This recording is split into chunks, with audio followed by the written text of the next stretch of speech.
I was thinking, Joan, when you were talking before about hitchhiking and we were, you know, reminiscing even a little bit nostalgically about, periods when we were younger.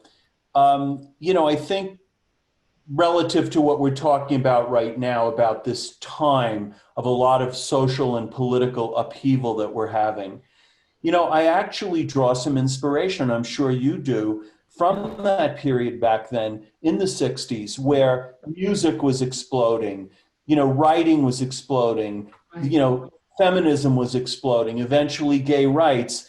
There was just, and obviously the civil rights movement, so much going on.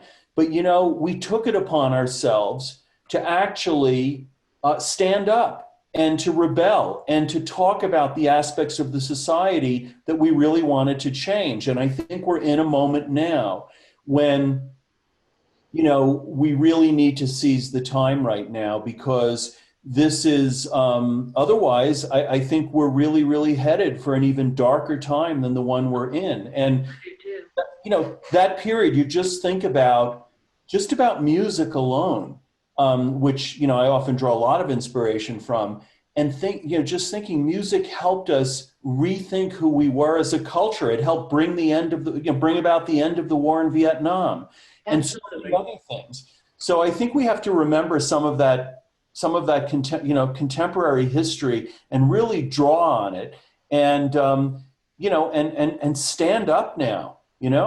Absolutely. I love what you're saying. And, I think I've spoken to you about about writers from the South. Mm. And I am fascinated by often the brutality of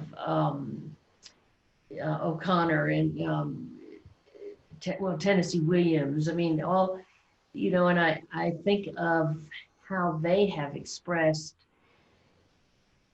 It's a complicated thing that I'm trying to say, but there's this idea of graciousness of the South, and we all know that, and there's some magic of the South. I absolutely know and respect that, or love it, enjoy it.